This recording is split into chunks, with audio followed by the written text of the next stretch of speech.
Okay, I'm not going to ask about the yearbook. So most people have done some drinking in high school and college, and many people even struggle with alcoholism and binge drinking. My own dad struggled with alcoholism most of his life, and he got in trouble for it, and there were consequences. He's still in AA at age 90, and he's sober.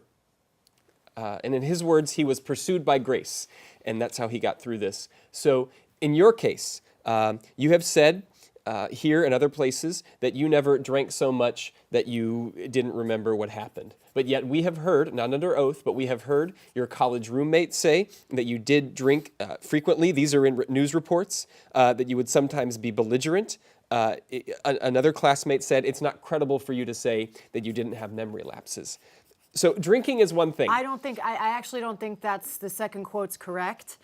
On the first quote, if you wanted, I provided some material that's still redacted about the situation with the freshman year roommate, and I don't really want to repeat that in a public hearing, but just so you know, there were 3 people in a room, Jill Green, Cindy Fox, and me, and it was a contentious situation where Cindy did not like Jill Green. I was at all. And I'm in this. Okay. So Jill Green came back from home one weekend, and Cindy Fox had moved all her furniture out into the courtyard. And so she walks in, and so that's your source on that. So there's so drinking is one thing. And there's much more in the look at the redacted portion of what I said. I don't want to repeat that in a public hearing. I will. Could I just ask one more question? Redacted information. So about drinking is one thing. But the concern is about truthfulness. And in your written testimony, you said sometimes you had too many drinks.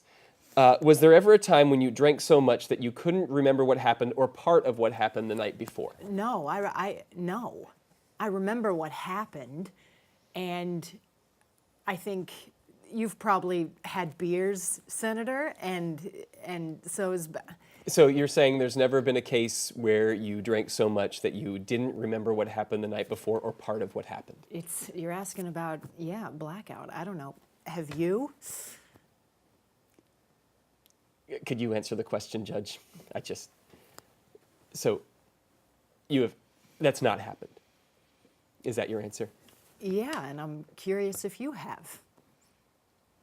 I have no drinking problem, Judge. Yeah, nor do I. Okay, thank you.